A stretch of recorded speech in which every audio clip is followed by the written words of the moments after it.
Hello दोस्तों, मैं आप लोगों को हाल फिलहाल में जो बीपीएससी टीचर 6 to 8 का एग्ज़ाम्स हुआ था उसमें जो मैथ्स के क्वेश्चन आए थे,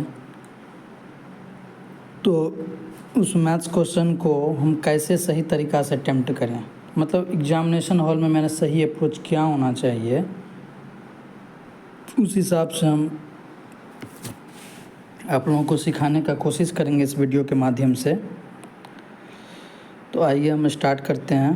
पहला क्वेश्चन है, यदि द्विघात बहुपद x² + 3x + k का एक शून्यक 2 है तो k का मान क्या होगा। मतलब शून्यक कितना है, शून्यक 2 है, तो शून्यक अगर 2 है तो k का मान हमको निकालना है। तो हमें मतलब शून्यक अगर 2 है तो 2 x के जगह पर अगर हम 2 को रखें तो ये इक्वेशन का वैल्यू 0 आना चाहिए। तो अगर हम 2 को रखते हैं x के जगह पर तो क्या आएगा, 2² आएगा प्लस 3 × 2 आएगा प्लस k इक्वल टू क्या आएगा, 0 आएगा। क्या आएगा, 2² कितना आ जाएगा, 4 आ जाएगा, 4 + 6 + k इक्वल टू 0 आएगा। k इक्वल टू क्या आ जाएगा भाई, -10 आ जाएगा। समझा, मतलब बी ऑप्शन हो जाएगा आपका। सेकेंड क्वेश्चन पाते हैं, यदि दो संकेंद्रित वृत्तों की त्रिज्याएं 4 सेंटीमीटर और 5 सेंटीमीटर है तो एक वृत्त के प्रत्येक जीवा की लंबाई होगी जो कि दूसरे वृत्त की स्पर्श रेखा है। मैं क्या करता हूँ, दो संकेंद्रित वृत्त है तो मैं दो संकेंद्रित वृत्त ड्रॉ करता हूँ पहले।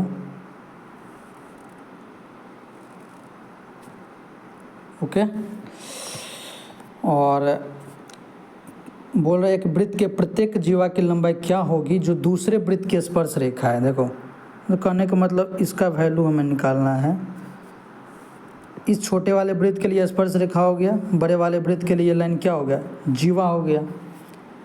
और दो संकेंद्रित वृत्त की त्रिज्याएं दिया हुआ है 4, छोटे वाला कितना दिया हुआ है, 4 दिया हुआ है। ओके, बड़े वाला का 5 दिया हुआ है। हमें जीवा का वैल्यू चाहिए। मतलब अगर यहाँ पे O दे दें, यहाँ पे A दे दें, यहाँ पे B दे दें, तो हमें AB का मान चाहिए। ठीक है, मान लीजिए ये D है, पॉइंट है, AD क्या होगा, यहाँ पे 90 डिग्री का एंगल बन जाता है। AD क्या हो जाएगा, AD हो जाएगा √5 का स्क्वायर - 4 का स्क्वायर होगा इक्वल टू 3 हो जाएगा। होगा कि नहीं होगा, 3 होगा। तो AD अगर 3 हो गया तो AB कितना आ गया, 2 × AD मतलब 6 आ गया। क्लियर करो भाई, 6 सेंटीमीटर आंसर होगा। थर्ड क्वेश्चन पाते हैं, n² + 1 - 1 8 से विभाज्य है यदि n है। इसमें क्या करेंगे, सबसे पहले हम n का मान 1 पुट करेंगे। सबसे पहले हम क्या करेंगे, तो n का वैल्यू जो है ना, n का वैल्यू हम 1 पुट करके देखेंगे। तो 1 अगर 1 पुट करेंगे तो क्या होगा, 1 + 1 का होल स्क्वायर -1 आएगा इक्वल टू 3 आएगा। 3 क्या 8 से डिविजिबल है, नहीं, 8 से डिविजिबल नहीं है, मतलब 8 से विभाज्य नहीं है 3, मतलब 3 8 से विभाज्य नहीं है। तो देखो n एक माने थे तो n क्या है, एक प्राकृतिक संख्या है, तो ये ऑप्शन नहीं होगा क्योंकि 3 से विभाज्य नहीं हो रहा है। n 1 यानी एक क्या है, एक तो एक पूर्णांक भी है, ये भी नहीं सेटिस्फाई कर रहा है। ख़त्म। विषम पूर्णांक ये भी तो विषम ही है, ये भी सेटिस्फाई नहीं कर रहा है। ख़त्म करो कहानी। एक सम पूर्णांक का बात है, सम पूर्णांक के लिए हम क्या करेंगे, n = 2 पुट करेंगे। तो 2 + 1 का स्क्वायर होगा -1 आएगा, कितना आ जाएगा बताओ, 8 होगा कि नहीं होगा। तो 8 क्या है, 8 से डिविजिबल है, तो n मतलब एक सम पूर्णांक होगा। ख़त्म। नेक्स्ट अप्रोच देखो, नेक्स्ट क्वेश्चन देखो, दो पासों को फेंकने पर योग 10 आने की प्रायिकता क्या है।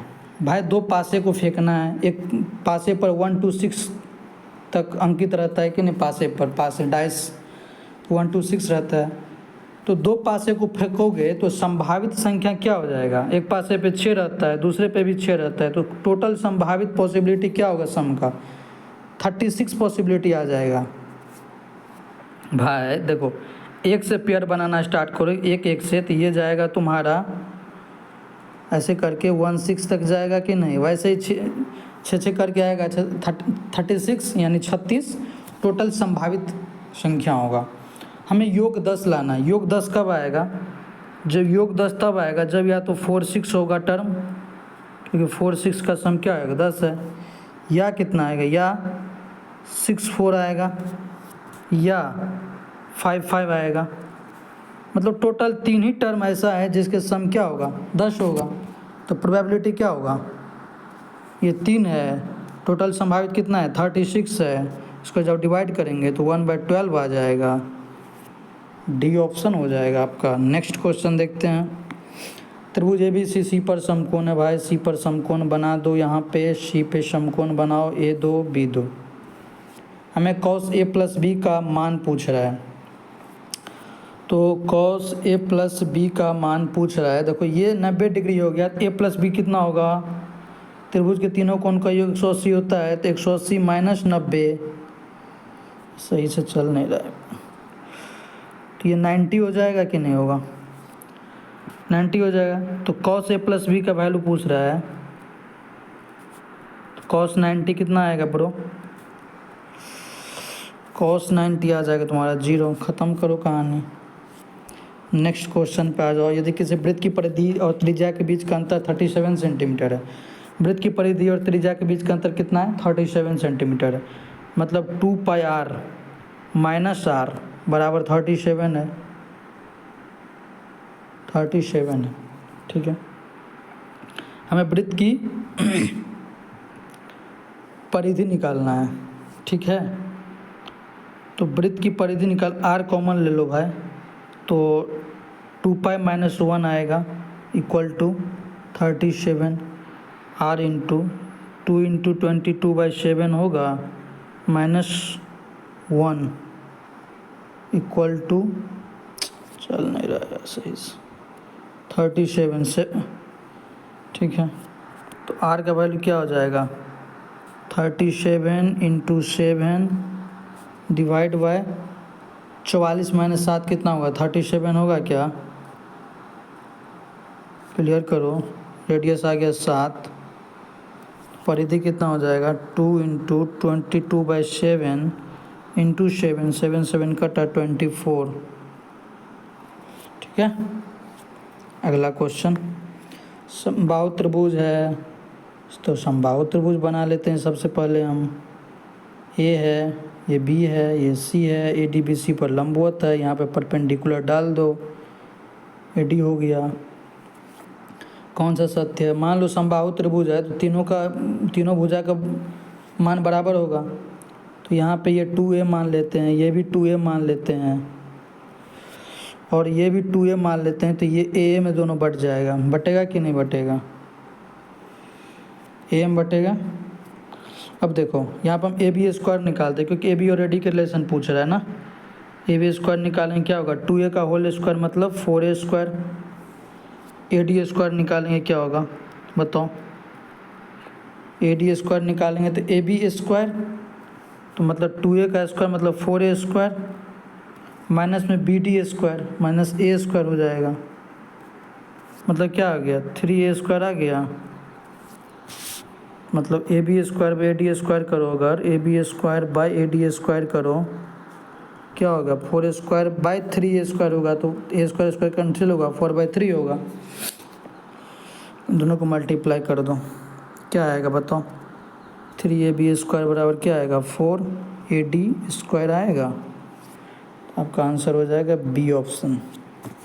अगला क्वेश्चन देखते हैं। समीकरण के मूलों का योगफल और गुणनफल अनुपात में, मूलों का योगफल कितना होता है -b/a होता है। अगर समीकरण ax square plus bx plus c है तो मूलों का योगफल कितना होगा -b/a होगा। तो योग कितना होगा मूल का -b/a, मतलब माइनस आ गया, माइनस b का वैल्यू -5 है, -b/a, एक वैल्यू 2 है, कितना आ गया ये 5/2 आ गया। गुणनफल कितना होगा, गुणनफल c/a होता है, तो c/a पूछ रहा है, c का वैल्यू 4 है, एक वैल्यू 2 है, कितना आ गया 2 आ गया ना। तो अनुपात निकालोगे तो कितना होगा 5/2/2 इक्वल टू 5:4 होगा। अगला क्वेश्चन देखिए, संख्या x को 1 2 3 में से चुना जाता है और y संख्या को 1 4 9 में चुना जाता है, तो probability of xy less than 9। एक बात बताओ, यहाँ पे देखो xy मल्टीपल जो है 9 से छोटा होना चाहिए। तो अगर 1 का लेंगे तो 1 और 1 यहाँ से देखो 1x उठाए y से स्टार्ट करो, 1 1 का गुणनफल करोगे तो 1 आएगा, 9 से छोटा आएगा। फिर 1 4 का भी गुणनफल 9 से छोटा होगा। फिर 1 9 करेंगे तो क्या हो जाएगा, गुणनफल 1 × 9 तो 9 आ जाएगा, जबकि है नहीं, बराबर नहीं होना चाहिए, x बराबर 9 नहीं होना चाहिए, छोटा होना चाहिए 9 से, इसलिए 1 9 नहीं होगा। ठीक है। अगर 2 से देखें तो 2 1 को गुना करेंगे तो 2 आएगा, तो ये 9 से छोटा है। 2 4 को गुना करेंगे तो 9 आएगा, ये भी 9 से छोटा है। अब 2 9 को गुना करेंगे 18 होगा, 9 से बड़ा, ये नहीं लेंगे हम। ठीक है। तीसरा पे आ जाते हैं, 3 को 1 से गुना करेंगे तो 3 आएगा, ये 9 से छोटा है, ले लेंगे। 3 4 को गुना करेंगे 12 आएगा, नहीं लेंगे। 3 9 को गुना करेंगे 27 आएगा, जो कि 9 से बड़ा है, तो इसको भी नहीं लेंगे। तो टोटल कितना आ गया, 5 आ गया। तो कितना होगा प्रोबेबिलिटी, मतलब प्रायिकता, टोटल मतलब 5 है संभव, मतलब जिसका गुणनफल जो है 9 से छोटा है। और टोटल कितना आ जाएगा, टोटल 3 3 का पेयर बनेगा, 1 का 1 से, 1 का 4 से, 1 का 9 से, वैसे भी सिमिलरली 2 का 1 से, 2 का 4 से, 2 का 9 से, तो टोटल 9 पेयर बन जाएगा, क्योंकि 3 इसमें नंबर है, 3 ठो इसमें है और 3 इसमें भी है, तो दोनों का मल्टीप्लिकेशन क्या आ जाएगा, 9 आ जाएगा, मतलब टोटल 9 है। 5/9 होगा, जो कि ऑप्शन में नहीं है, इनमें से कोई नहीं आंसर होगा। अगला आ जाते हैं, अक्षय द्वारा 10,000 रुपये की राशि 2 वर्ष के लिए 10% वार्षिक चक्रवृद्धि ब्याज पर उधार ली जाती है। 2 वर्ष के अंत में उसे भुगतान किए जाने वाला चक्रवृद्धि ब्याज और राशि पूछ रहा है। ठीक है। मतलब देखो 10% है ना, तो 10% क्या होगा, 1/10 होता है फ्रैक्शन में, भिन्न में। मतलब अगर 10 रुपया है तो 1 साल में 10 रुपया 11 रुपया बन जाएगा, 10% वार्षिक चक्रवृद्धि ब्याज के दर पे। 2 साल के लिए देता है ना, तो 2 साल के लिए हम लोग ऐसे ही लिख देंगे, दोनों को मल्टीप्लाई करेंगे, 10 10 100 हो गया, 11 11 121 हो गया। ठीक है। राशि कितना है, 10,000 है। कितना गुना है, 100 गुना है। चल क्या है, 1 सेकेंड, 100 गुना है कि नहीं, ये भी 100 गुना होगा, तो कितना आ जाएगा, 12100। तो ये आपका भुगतान ये हो गया 12100। और चक्रवृद्धि ब्याज कितना हो जाएगा, ब्याज चक्रवृद्धि ब्याज निकालोगे तो इसमें से 10,000 माइनस हो जाएगा, कितना आ गया, 2100 आ गया तुम्हारा, डी ऑप्शन। नेक्स्ट क्वेश्चन देखते हैं, समद्विबाहु समकोण त्रिभुज की एक भुजा 4√2 सेंटीमीटर है और कर्ण की लंबाई पूछ रहे, समद्विबाहु है, मतलब समझ रहे हो समद्विबाहु कहने का मतलब ये भुजा बराबर है। अगर ये 4√2 है तो ये भी 4√2 हो जाएगा, क्योंकि समद्विबाहु है। तो हमको कर्ण पूछ रहा है, इसका वैल्यू पूछ रहा है कर्ण का। तो कर्ण बराबर क्या होता है, कर्ण बराबर क्या होता है, अंडर रूट लंब स्क्वायर प्लस अंडर रूट आधार स्क्वायर।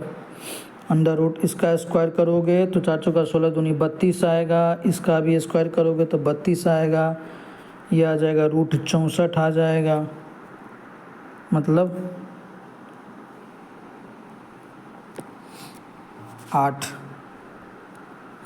8 होगा,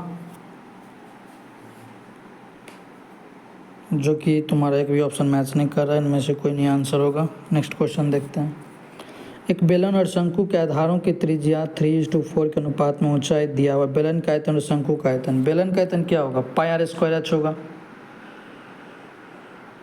πr²। शंकु का 1/3 πr²। पाई तो कटा पहले। ठीक है। 3 ऊपर चला जाएगा। और आर पूछे, ये तो बेलन का है ना, तो बेलन का आर क्या है, 3 है, तो 3 तिया 9 हो जाते, सॉरी 9 हो जाएगा। और एच हाइट कितना है, 2 है। शंकु का देखते हैं, आर स्क्वायर कितना होगा, 4 चौका 16 हो जाएगा। एच कितना है, तो 3 है, 3 3 काट दो इधर, 2 8 16 कर दो, क्या रहा है 9/8 आ रहा है ना, तो 9/8 आ रहा है, लेकिन ऑप्शन में 8:9 है, इनमें से कोई नहीं आंसर होगा, 9/8 होना चाहिए। ठीक है। प्रातः 10:45 में एक टावर की छाया उसकी ऊंचाई के बराबर, मतलब एक ये टावर है, अगर ये टावर है जिसका ऊंचाई h है, तो इसकी छाया हुआ, तो छाया भी h सेंटीमीटर ही होगा। इसका कहना का मतलब है, ये अगर टावर है छाया बराबर है उस टाइम 11:15 बजे। सूर्य तो हमको पूछ रहा है, अच्छा कितना एंगल बना रहा है, कितना कोण बना रहा है, ये थीटा का मान पूछ रहा है। क्या करेंगे माँ, tan थीटा करेंगे, tan थीटा होगा P/B होगा, H/H कट के 1 आएगा, तो थीटा कितना आ गया, 45 डिग्री आ गया कि नहीं आ गया। ख़त्म करो। P से AB जो है बराबर दूरी पे है, ठीक है, मतलब PA बराबर कितना है,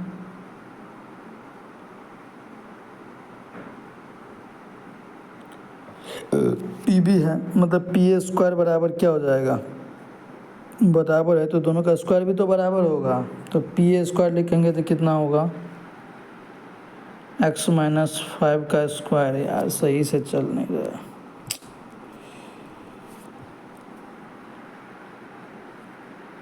x - 5 का क्या हो रहा है, एक सेकंड, x - 5 का स्क्वायर है, ठीक है, माइनस y - 1 का स्क्वायर, ये हमको निकालना है। इसको करेंगे फिर x + 1 का स्क्वायर हो जाएगा, प्लस y - 5 का स्क्वायर हो जाएगा। इसको आप लोग सोल्व कर लीजिएगा, दोनों साइड x² और y² कट जाएगा और xy में एक रिलेशन बन जाएगा रैखिक समीकरण का, तो हम देख लीजिएगा। वैसे हम करें शॉर्ट तरीका से हम बता रहे हैं, -10x + 25 होगा इधर, प्लस हो जाएगा 1 - 2y बराबर क्या होगा, यहाँ पे हो जाएगा 2x + 1 और यहाँ पे हो जाएगा -10y + 25 होगा, वो 25 इधर कटा, 1 इधर कटा, तो y को उस साइड भेजेंगे तो 8y हो जाएगा, और x अगर इस साइड आएगा तो 8x हो जाएगा, नहीं सॉरी 12x होगा। मतलब क्या आ रहा, 2y बराबर 3x आ रहा है, मतलब आपका ये होगा बी ऑप्शन। समानांतर श्रेणी के 11वें पद का 11 गुना, 11वें पद का 11 गुना है ना, तो 11वां पद होगा a + 10d, तो 11 × a + 10d बराबर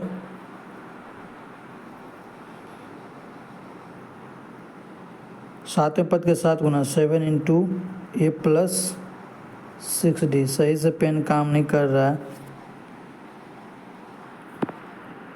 तो इसको अगर ब्रेक करेंगे तो 4a बराबर -68, अच्छा 42 58 10 68 -68d आएगा, ठीक है। उनको 18वां पद पूछ रहा है, मतलब a + 17d, एक वैल्यू वहीं रखेंगे, +17 डी का वैल्यू कितना आ जाएगा 4a/-16, 4a/-16। आप देखो 17 चौका 68, 68 कटा, a माइनस ए बराबर क्या आ गया 0 आ गया, सी ऑप्शन आएगा। ठीक है, ए प्लस अल्फ़ा प्लस बीटा द्विघात में इतना का मूल है तो 1/α + 1/β पूछ रहे। देखो सिंपल सी बात है, 1/α + 1/β करोगे तो क्या आ जाएगा beta plus alpha upon alpha beta आएगा। Beta plus alpha minus b/a होता है तो -3/4 होगा। अल्फ़ा इंटू बीटा c/a होता है 7/4 होगा। 4 4 काट दो, कितना आया आंसर -3/7 आया। नेक्स्ट क्वेश्चन देखो, पी एक अभाज्य संख्या है तो लघुत्तम समावर्तक, अगर सेम रो ना जैसे पी एक अभाज्य संख्या है तो लघुत्तम समावर्तक जो है ना उसका मैक्सिमम घात वाला लघुत्तम समावर्तक जो होगा p³ हो जाएगा आंसर। ठीक है, कितना भी रहे, x रहे, x² रहे, x³ रहे, x⁵ रहे, x⁻7 रहे, तो मैक्सिमम पावर होगा वो उसका एलसीएम हो जाएगा। ठीक है, तो p³ हो जाएगा इसका एलसीएम। ठीक है, 6 सेंटीमीटर 6 सेंटीमीटर त्रिज्या वाले एक वृत्त के त्रिज्यखंड का क्षेत्रफल क्या होगा। त्रिज्यखंड का कोण 60 डिग्री है। क्षेत्रफल क्या होता है त्रिज्यखंड का, θ/360 इंटू πr² होता है। ठीक है, थीटा का वैल्यू कितना है 60/360, 60/360 इंटू पाई ले लो 22/7 ले लो, और r² पूछ रहा है तो 6 × 6 ले लो। यहाँ से 6 काटो, यहाँ भी 6 काट दो, कितना है 22 × 6 = 132 होता है। 132/7 cm² हो जाएगा तुम्हारा आंसर भी। 10 सेंटीमीटर भुजा वाले एक वर्ग में अंकित किए जा सकने वृत्त का, देखो 10 सेंटीमीटर का एक वर्ग है। ठीक है, 10 सेंटीमीटर का एक वर्ग है, इसमें वृत्त का क्षेत्र, इसमें इसको वृत्त को टच करते हुए मतलब इसको टच करते हुए सबसे बड़ा वृत्त बन सकता है। तो मतलब अगर देखो तो ये जो है इसका व्यास हो गया, ये जब व्यास हो गया तो रेडियस कितना होगा, वर्ग के भुजा का आधा, वर्ग के भुजा 10 है तो 10/2 यानी 5 जो है इसका रेडियस हो जाएगा। ठीक है, तो वृत्त का क्षेत्रफल पूछ रहा है πr², पाई r² आ जाएगा 5 × 5 25 पाई हो गया। ठीक है, क्वेश्चन ख़त्म हो गया। अब अगला क्लास अगर आप लोग का इच्छा होगा कि और आगे सेशन ले जाएं तो आप लोग कमेंट में बताइएगा। ठीक है, चलिए क्लास को बंद करते हैं यहीं पे।